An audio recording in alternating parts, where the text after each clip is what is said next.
Hey guys, welcome to the first episode of my new series, Potting a Murder! Ooh. Thank you so much for clicking onto today's video and giving it a chance. I'm really excited to finally get this series going. I've been planning it for about a year. What this series is we will be repotting some houseplants that desperately need it in my collection, and I'll be telling you about a true crime case while I do so. New episodes will go up the last Friday of each month, so if you're interested in keeping up with this series, definitely check back the last Friday of every month.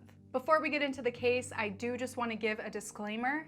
In this series, and especially this episode, we will be talking about some extremely sensitive topics that are definitely not suitable for children, so if you're a child, click away. This episode is especially brutal, involving heavy violent torture and sexual violence. So with all of that being said, let's get into the case. This first case, known as the HiFi murders, is actually a local one to me. It's really my first intro into true crime even, and I first heard it of all places at a church girls camp retreat when I was very young, which is quite shocking because this one is pretty disturbing.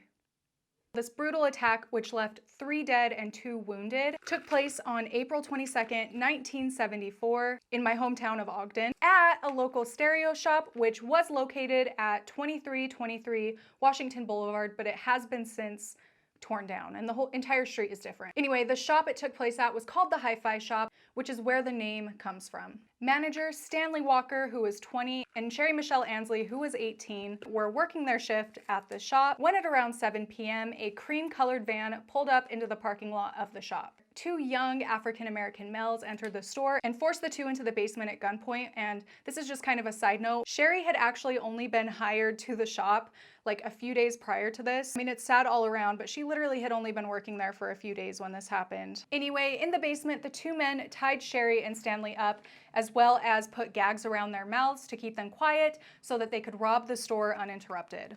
Oh, and did I mention the HiFi store sold, what are they called? Stereos, which you don't see too much of that anymore. While the 2 men were upstairs robbing the store, meanwhile, the 2 employees are down in the basement, Courtney Nesbitt, who was 16 at the time, entered the store actually to thank the employees for allowing him to park in their parking lot while he was around Washington Boulevard running errands. He just wanted to pop in and kindly thank them for allowing him to do that. Which is really unfortunate because instead of finding the 2 employees, he was met by the 2 attackers and also forced into the basement at gunpoint, bound and gagged, just like the other 2 were as well. While the 3 are bound in the basement, the 2 men were upstairs doing who the heck knows what. They were for sure stealing a lot of stereo equipment. At the end of this, they ended up getting away with $24,000 worth of equipment, which is a lot of money and a lot of equipment. What they were doing, whatever they were doing up there, must not have looked too sketchy because in this time, actually 2 more people entered the store. The first of the final 2 to enter was N Walker, who was aged 43 and actually Stanley's father, who had arrived to the shop to pick Stanley up after his shift from work. And the final person to enter was Carol Nesbitt, who was aged 52 and was actually Courtney's mother. She decided to come check the shop because she knew he was going to be in the area, you know, running errands. And when she saw his car parked in the parking lot, when he wasn't home by the time he had said he'd been home, she grew worried and decided to check up on him. And you guessed it, the pair was also forced into the basement, tied, gagged, just like the others, which, oh my gosh, the thought of the 3 being down in the basement and 2 of the parents walking down. I can't even imagine what must have been going through the children's minds as they realize their parents are being forced down there into that situation with them. Like maybe there's a little bit of relief, but maybe mostly it's like, oh crap. And then also vice versa, the parents walking down in the basement and realizing what situation their kids are in. Like that had to be the most terrifying thing ever. I can't even imagine. Anyway, at this point down in the basement, the attackers did actually join the victims down there. One of the attackers revealed a brown paper bag with a glass bottle in it that contained some sort of a clear blue liquid, which the victims were told was vodka mixed with sleeping pills. The attackers actually told Oren to administer the liquid to each of the victims, and Oren denied. But when he denied, one of the larger of the 2 attackers actually hit him and he fell onto the ground face down and was just kind of laying there. I don't know about you guys, I feel like if I was told this was something that was gonna like help numb whatever I was about to go through, I might be like willing to listen, Ugh. So the larger attacker of the two went to each of the 4 other victims. Again, Orrin was face down on the floor. He gave them each some of the blue liquid to drink. They all must have believed what the liquid was as well, because they all drank it willingly and swallowed it. They had to have been caught extremely off guard, because upon drinking and swallowing the liquid, their tongues and throats were extremely chemical burned, and the skin around their mouths actually melted, peeled, and oozed. Although the attackers tried to stop them, the victims just could not stop screaming in agony over this. I mean, of course, they're being burned from the inside out. To try and quiet them, because the attackers were of course afraid that they were going to draw attention to the crime that was occurring, they pulled out some duct tape and tried to duct tape the victim's mouth shut. But upon contact with the duct tape and the victim's skin, their skin just like fell off. Like it was severely, severely burned. The duct tape thing wouldn't work. And come to find out later, the liquid they were forced to drink was actually the liquid drain cleaner brand Drano. Oh my gosh, oof.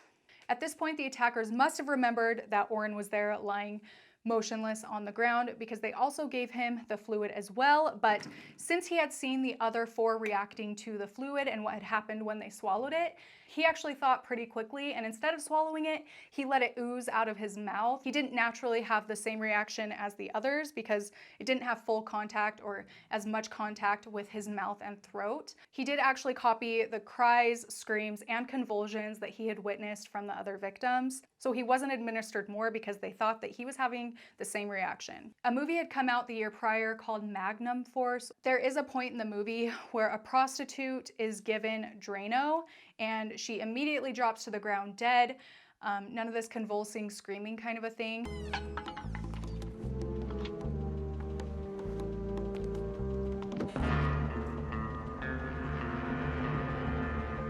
They thought it would be a very quick, quiet, easy way to kill someone without all this extra like fuss. Ooh, I hate to say fuss, but you know what I mean, extra fuss. The 2 attackers just could not get the victims to quiet down. They were just in such severe pain.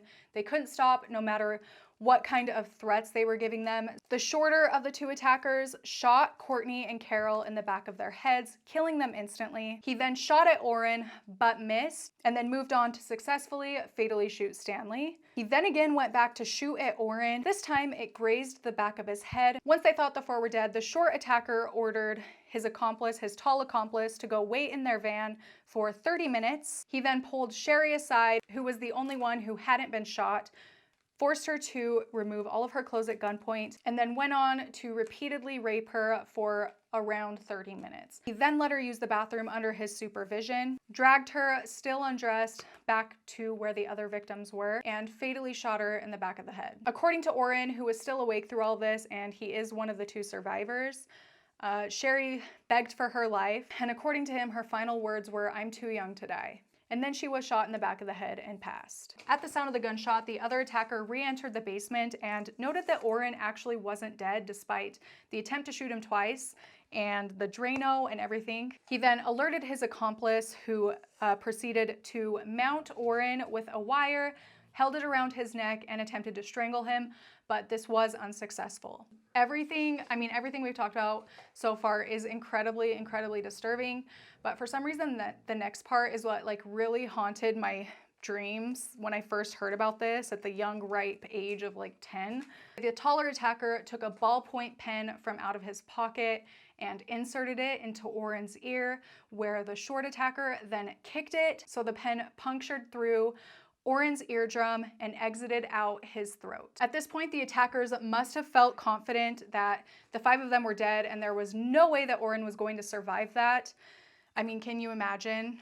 So they exited the basement, leaving the victims lying there, finished loading the stereo equipment into their van, and then left. Around 10 p.m. that same night, officers were told to respond to an unknown disturbance call. So, I mean, they're probably expecting something a little bit more mild. But when the officers arrived at the HiFi shop, an incredibly distraught woman, who ended up being Orrin's wife, ran to the cops screaming, "They've been shot, they've been shot, they're in the basement." Stanley's brother, Orrin's other son, was actually the one to find the bodies. They had entered the shop looking for Orrin and Stanley. When they didn't see them there, Sherry called the cops. Orrin had heard some muffled sounds from behind the basement door. He kicked the door down because it had been locked and found the remains of the victims. That had to have been the last thing he expected to walk into when he went into that basement. Word got out to the surrounding Ogden city folk pretty quickly, as you can imagine, and the community was in panic because they weren't sure if this was going to be like a one-time thing or if they were going to target somebody else next, show up at another shop. For the following 24 hours, every available police officer, detective, and lab tech assisted to track down any possible leads that they could come across. Fortunately, Orrin Walker was able to survive and recall what had happened, so he was very, very helpful in helping detectives to track down the two young African-American males. So about 24 hours later, on the evening of April 23rd, two Air Force dependents, just a couple of kids that were living on base who were looking for aluminum cans in the trash can. They found the wallets of Sherry Ansley and Courtney Nesbitt, and they recognized the faces and the names because, again, this case was everywhere. Even within that 24 hours, it was just everywhere and everybody knew about it. They immediately reported it to police. Of course, the officers pull up on base, wanting to see what they had found and check out the other trash bins around the area. And as they were doing so, a crowd formed of people living on base to see what they were going to find. And as they're pulling out all of this evidence from the garbage can, everybody's just in shock and silent, watching wide-eyed.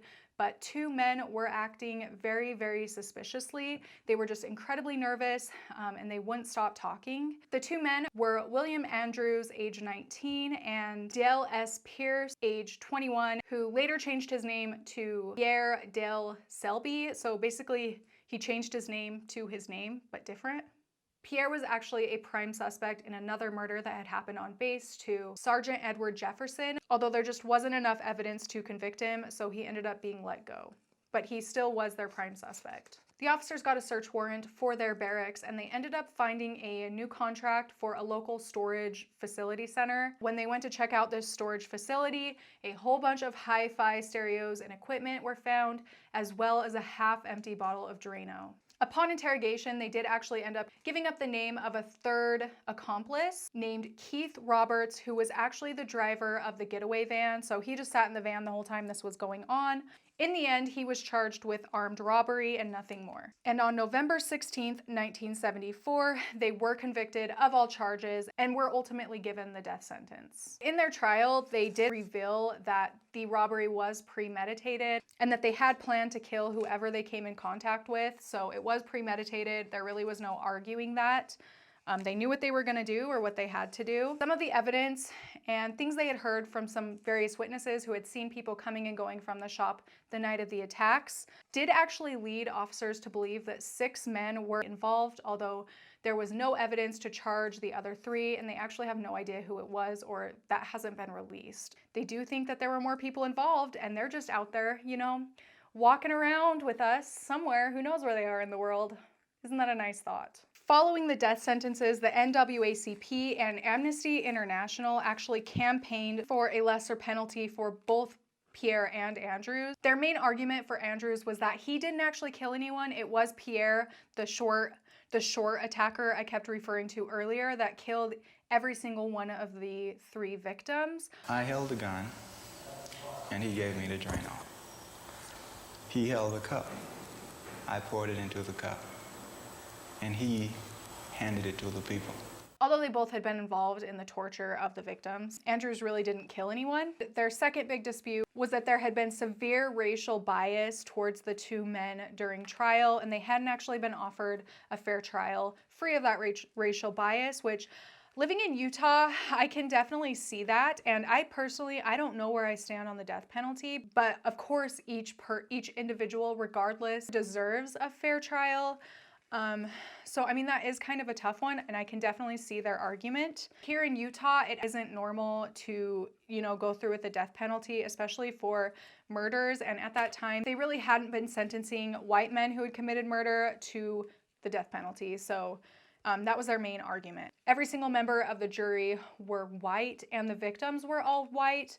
Even with all of the appeals and trying to fight it for Pierre and Andrews, both of their sentences were upheld, eventually put to death for their crimes. So they are no longer living. This actually was a really big case for the victims' rights movement. There were 2 survivors of this attack, Courtney Nesbitt and Orrin Walker. I also stated Orrin Walker was able to testify against the 2 men, so he had a huge part in having them caught and charged, which is really great that he was able to do that. Who knows if they would have been able to charge them if, you know, Orrin hadn't been there to testify. He, again, was the one with the pen in his ear, so he did suffer hearing issues the rest of his life, and he ended up passing away in the year 2000. Courtney Nesbitt was one of the ones shot in the back of the head, and he did have lifelong issues as a result of the brutality he experienced. He suffered from amnesia and had severe brain damage from being shot. So his entire life, he had a really hard time keeping jobs.